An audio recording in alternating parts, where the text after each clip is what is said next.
Audio Jungle.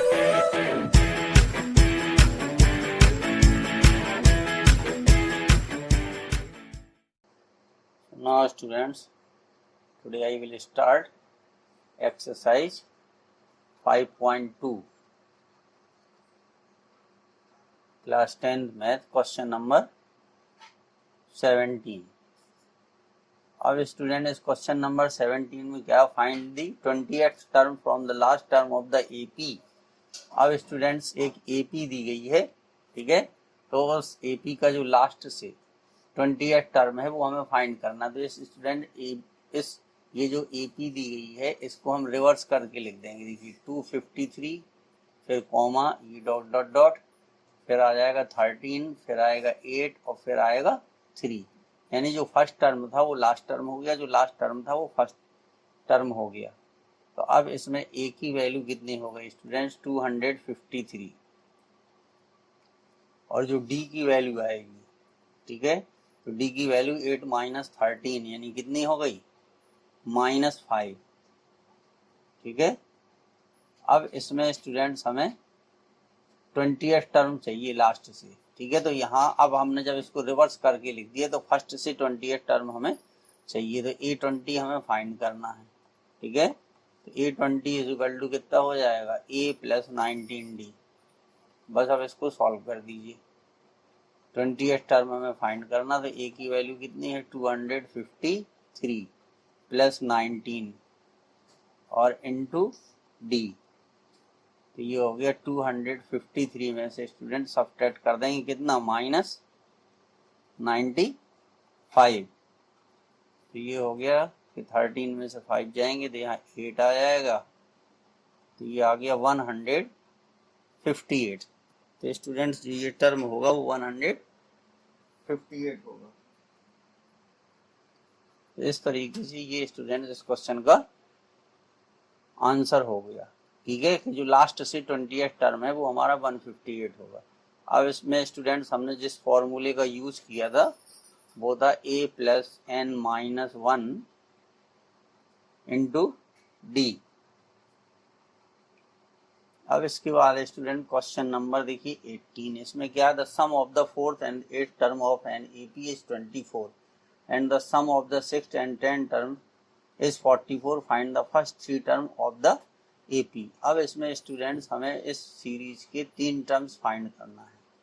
अब देखिए question according to question क्या है कि A4 प्लस A8 यानी 4th term plus 8th term equal to कितना है 24 है। फिर दूसरी इक्वेशन क्या बनेगी कि 6th term plus 10th term equal to 44। ये हो गया स्टूडेंट। बस इन दोनों इक्वेशन को हम सॉल्व करके और ये टर्म निकाल लेंगे। तो जब हम इक्वेशन फर्स्ट को सॉल्व करेंगे तो देखिए A4 का मतलब है A प्लस 3D और A8 का मतलब क्या है A plus 7D equal to 24। तो ये हो गया 2A plus 10D equal to 24।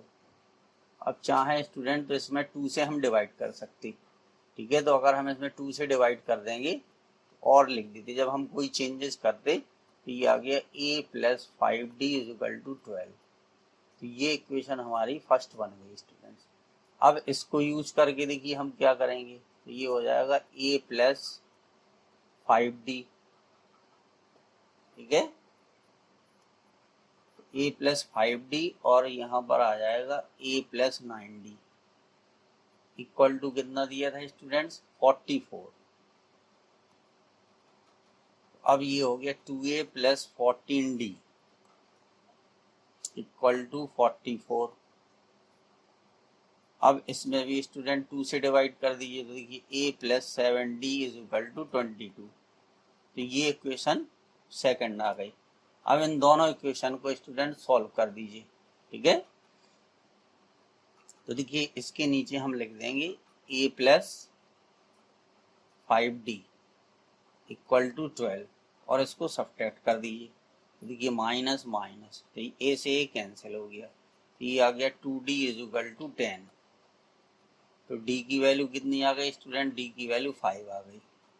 ठीक है, जब डी की वैल्यू 5 आ गई तो इसमें हम इसको रख देंगे। देखिए A plus 5d is equal to 12। ठीक है, तो A plus 5d is equal to 12 एक इक्वेशन दी थी और डी की वैल्यू आ गई है हमारी 5। ठीक है, तो 22 और 12 10, तो डी की वैल्यू 5 आ गई। तो ये हो जाएगा कि ए प्लस 5 इंटू 5 इक्वल टू कितना 12। तो ए इज इक्वल टू कितना आ गया 12 माइनस 25, तो ये आ गया -13। ठीक है, अब एपी के हमें 3 टर्म्स फाइंड करना है। तो देखिए एपी क्या बनेगी, पहला हो जाएगा -13, दूसरा कितना हो जाएगा, अब इसमें +5 कर दीजिए तो ये हो गया -8, फिर +5 कर दीजिए -3, तो ये आ गए स्टूडेंट्स। अब देखिए अगर हम आंसर को चेक करना चाहें स्टूडेंट्स, ठीक है, तो आंसर को भी हम चेक कर सकते। देखिए A4, ठीक है, तो अगर फिर और टर्म हमें इसमें लिखने पड़ेंगे, उनका सम करेंगे तो इतना आ जाएगा। तो ये स्टूडेंट इस क्वेश्चन का आंसर हो गया। ठीक है, 18 वाले क्वेश्चन का। अब देखिए क्वेश्चन नंबर 19 क्या है स्टूडेंट्स। तो 19 क्वेश्चन में ये है कि Subba Rao started work in 1995 at an annual salary of ₹5000। तो उसने स्टूडेंट जो अपना वर्क स्टार्ट किया था तो वो 1995 में स्टार्ट किया था और उसकी जो सैलरी थी उसकी सैलरी थी 5000। ठीक है, और इंक्रीमेंट कितना था, तो इंक्रीमेंट जो होगा वो पर ईयर लगता है, तो वो हो जाएगा स्टूडेंट 200 रुपीज। ठीक है, वो डी की वैल्यू हो गई। In which year did he income reach, तो अब वो कह रहा है कि किस ईयर में उसकी इनकम जो बढ़ करके वो 7000 हो गई। यानी यहाँ पर ये हो जाएगा कि इन विच ईयर उसकी जो सैलरी थी वो कितनी हो गई 7000 हो गई। स्टूडेंट किस ईयर में उसकी सैलरी इतनी हो गई। तो देखिए ये लास्ट टर्म हो गया, ये हमारा लास्ट टर्म हो गया, ये हमारा ए हो गया और ये डी हो गया। बस ये फॉर्मूला अप्लाई कर देंगे, A N is equal to A plus N minus 1 into D.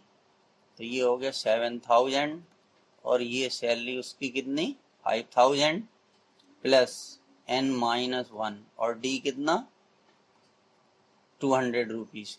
तो ये देखिए 7000 माइनस 5000, ठीक है, upon 200 equal to n minus 1। अब इसको सब्ट्रैक्ट कर दीजिए तो ये 2000 upon 200 is equal to n minus 1। 0 से 0, 0 से 0 कैंसिल, तो ये आ गया n minus 1 is equal to 10। तो एन इज इक्वल टू कितना आ गया 11। ठीक है, तो अब स्टूडेंट्स वो 11th ईयर में जो है, ठीक है, इन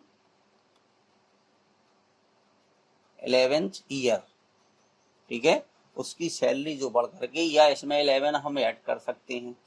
ठीक है, तो इन विच ईयर, तो 11th ईयर, इन 11th ईयर हिज सैलरी, ठीक है, बिकम्स 7000। तो ये स्टूडेंट इसका आंसर हो गया किस ईयर में 11th ईयर में हो जाएगी। अब चलिए क्वेश्चन नंबर देखिए 20 क्या है कि Ramkali saved ₹5 in the first week of a year and then increase her weekly saving by इतने। अब देखिए saved ₹5 in the first week, पहले वीक में कितना बचाती है वो 5 रुपए। ठीक है, if in the nth week her weekly savings become rupees इतने, फाइंड एन। तो ये स्टूडेंट जो एन है ये दिया गया है 20.75 और ए की वैल्यू दी गई है 5 और ये दिया है कि वीकली जो सेविंग्स है वो है 1.75। तो ये डी की वैल्यू हो गई इसकी 1.75। बस अब इसमें एन की वैल्यू आपको फाइंड करना है। तो देखिए A N is equal to A plus N minus 1 into D, ये आ गया। अब ए एन की वैल्यू कितनी है स्टूडेंट, ये है 20.75 equal to 5 plus N minus 1 into 1.75। ठीक है, तो 20.75 minus 5 equal to n minus 1 into 1.75। अब इसमें से इसको सब्ट्रैक्ट कर दी तो ये आ गया 15.75 अपॉन में आ जाएगा 1.75 इक्वल टू n माइनस 1।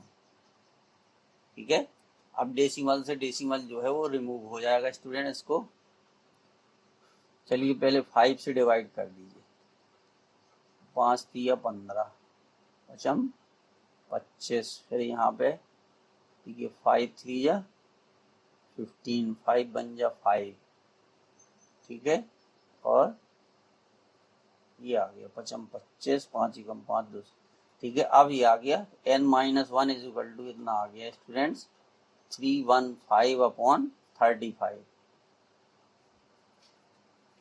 अब इसको 7 से फिर कैंसिल कर दीजिए, 7 चौको 28, 7 पना 35, 9, n minus 1 is equal to 9, तो n is equal to 9 plus 1 कितना आ गया स्टूडेंट्स 10 आ गया। तो जो n की वैल्यू होगी वो 10 हो जाएगी। तो इस तरीके से स्टूडेंट्स ये आपके